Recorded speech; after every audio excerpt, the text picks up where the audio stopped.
नमस्कार, मैं हूं आपका दोस्त विजय विद्रोही। आप मुझसे जुड़ चुके हैं, इसके लिए आप सबका तहे दिल से शुक्रिया। अगले 8-10 मिनट में आपसे जुड़े रहने की कोशिश करूंगा। तो कुल मिलाकर राहुल गांधी ने कुछ दिन पहले अहमदाबाद के दौरे के दौरान कहा कि दिल्ली का रास्ता गुजरात से होकर इस बार जाएगा, यानी 2029 के लोकसभा चुनाव के संदर्भ में बात कर रहे थे। तो इसका कहीं मखौल भी उड़ाया गया कि दिल्ली का रास्ता तो उत्तर प्रदेश होकर जाता है, उत्तर प्रदेश में लोकसभा की 85 सीटें हैं, फिर क्यों 26 सीटों वाला गुजरात के ज़रिए दिल्ली का रास्ता तय होगा, ये राहुल गांधी ने क्यों कहा? बहुत बड़ा सवाल है। क्या राहुल गांधी को पास बीजेपी का कोई प्लान लीक होकर पहुंच गया है?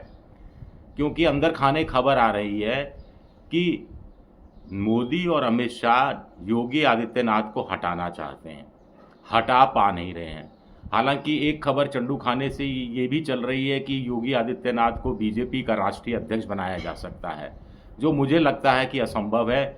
मोदी और योगी अमित शाह इस बात पर कतई कतई सहमत होने वाले नहीं हैं, और मोहन भागवत को वो के सामने झुक जाएंगे इस मामले में, ये भी बिल्कुल 100% तय नहीं है। तो ऐसे में फिर क्या प्लान है जो लीक हो गया है, जो राहुल गांधी कह रहे हैं? योगी आदित्यनाथ को हटाया गया तो योगी आदित्यनाथ उसी मूड में आ जाएंगे कि हम तो डूबेंगे सनम, तुमको भी ले डूबेंगे। वो पहले भी कह चुके कि मैं मठ में चला जाऊंगा, गोरखपुर वापस चला जाऊंगा, इस तरह की बातें कहते रहे हैं। तो क्या प्लान है कि योगी को भी साथ लिया जाए, उत्तर प्रदेश को भी साथ लिया जाए, 2029 के लोकसभा चुनाव भी साथ लिए जाएं? सबसे बड़ी बात है कि परिसीमन जो मोदी एक बार चाह रहे थे कि 2021 की जनगणना 2026 में करा दी जाए और उसके बाद परिसीमन करा दिया जाए, उत्तर प्रदेश की सीटें बढ़ाकर 150 पहुंचा दी जाएं, वो चीज़ें होने वाली नहीं है। वो प्लान पूरी तरह से ठंडे बस्ते में चला गया है, ऐसा सूत्र बता रहे हैं, क्योंकि उसमें उत्तर दक्षिण के बीच में भयानक संघर्ष होने की नौबत आ सकती है और मोदी जी ये कोई चांस नहीं लेना चाहते। तो फिर योगी आदित्यनाथ का इलाज क्या किया जाए? योगी आदित्यनाथ का इलाज एक ही है। राज्यपाल आनंदीबेन को दिल्ली बुलाया गया, प्रधानमंत्री से वो मिली, अमित शाह से मिली, वहाँ कुछ डिस्कस हुआ क्या?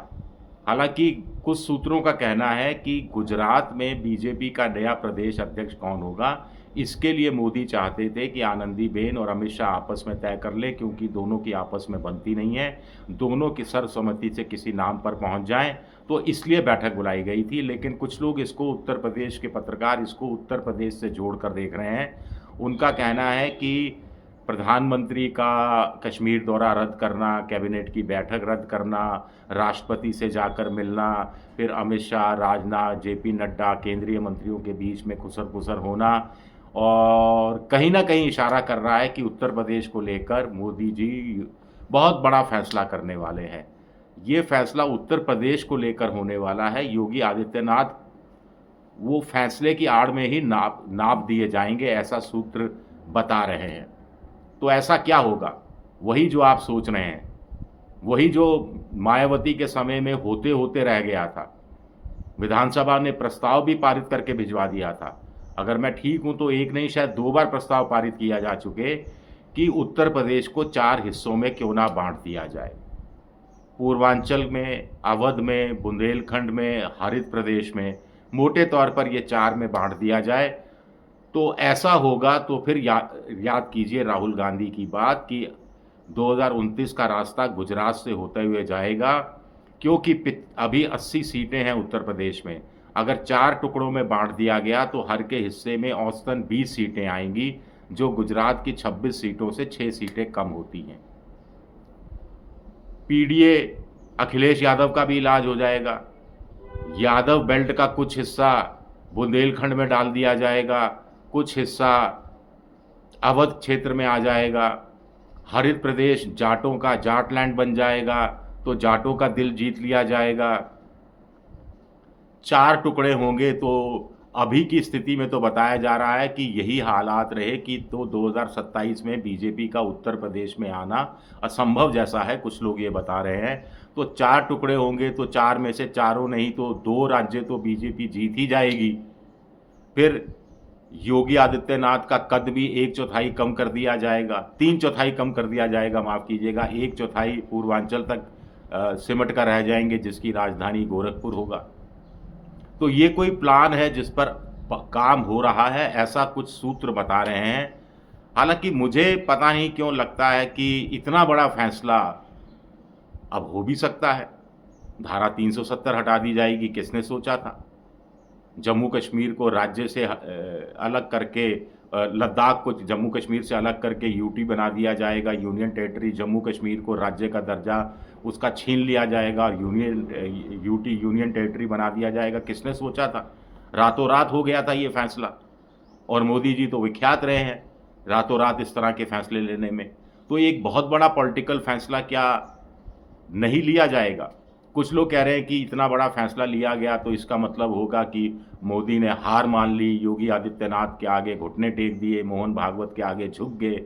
राजनीति में ये झुकना, हार मानना, ये सब चलता नहीं है। अगर आपका जो मोहरा चला है, जो चाल चली, वो आपको सत्ता में बनाए रखने में कामयाब होती है, विपक्ष को धूमिल करने में कामयाब होती है, अपने ही कंपटीटर्स को, प्रतियोगियों को, अपने ही लोगों को आपके रास्ते से हटाने में अगर आप कामयाब होते हैं, तो कहीं झुकना, कहीं सलाम कर देना, कहीं जाजम बिछा देना, कहीं आंख दिखा देना, कहीं आंख झुका देना, एक चतुर राजनीतिज्ञ के आज की तारीख में गुण माने जाते हैं, अवगुण नहीं माने जाते। ये बात भी आपको समझनी चाहिए।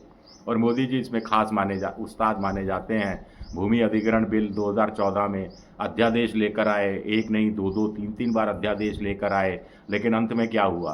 अंत में वही हुआ कि जो कांग्रेस के समय का भूमि अधिग्रहण बिल था, वो हूबहू लागू करना पड़ा। सुषमा स्वराज ने कहा ये सोनिया गांधी वाला बिल है, इसमें तो हमने कोमा और फुल स्टॉप भी नहीं हटाया है। फिर 3 कृषि के कानून जोर शोर से लाए गए। 1.5 साल तक किसान धरने पर बैठे रहे, 500-600 किसानों ने की मौत हो गई, उसके पर भी कोई परवाह नहीं हुई। लेकिन जैसे ही यूपी का चुनाव नज़दीक आया, मोदी जी ने तुरंत यू टर्न लिया और कह दिया कि मैं ही शायद किसानों को समझाने में कामयाब नहीं हो पाया, मेरी ही तपस्या अधूरी रह गई। अब तो यूपी के जाटों का एक बुंदेलखंड अलग राज्य बनाने की कब से मांग हो रही है, हरित प्रदेश की कब से मांग हो रही है। अब बुंदेलखंड जो बनाया जाएगा, उसमें मध्य प्रदेश का कुछ हिस्सा शामिल किया जाएगा, नहीं किया जाएगा, ये मैं कुछ कहा नहीं जा सकता। लेकिन अब 24 करोड़ की आबादी वाला उत्तर प्रदेश, ये चल नहीं सकता। इतने बड़े जनसंख्या, अगर उत्तर प्रदेश अगर अलग से देश होता तो वो चीन और भारत और इंडोनेशिया और अमेरिका के बाद चौथे नंबर का या 5वें नंबर का सबसे बड़ा जनसंख्या के हिसाब से देश होता। तो एक बड़ा ये ऐसा तर्कश है, सियासी तर्कश से खींचा गया एक सियासी तीर ऐसा है जो एक साथ कई निशानों को साध सकता है और मोदी जी की बहुत बड़ी 2029 की प्रॉब्लम को सॉल्व कर सकता है। और उत्तर प्रदेश के लिए तो कहा ही जा रहा है कि फैसला लेना है तो अभी लो, फैसला लेने में वैसे ही देरी हो रही है, और इतना बड़ा फैसला लिया जाता है तो कहीं ना कहीं बिहार के विधानसभा चुनाव पर भी उसका असर देखने को मिल सकता है और अखिलेश की राजनीति को ध्वस्त किया जा सकता है। इंडिया पॉलिटिकल फ्रंट की एकता में सेंध लगाई जा सकती है। बहुत सारी चीज़ें हैं जो हो सकती हैं। शुक्रिया, बहुत बहुत शुक्रिया मेरा ये वीडियो देखने के लिए। पसंद आए तो लाइक कीजिए, सब्सक्राइब कीजिए, शेयर कीजिए।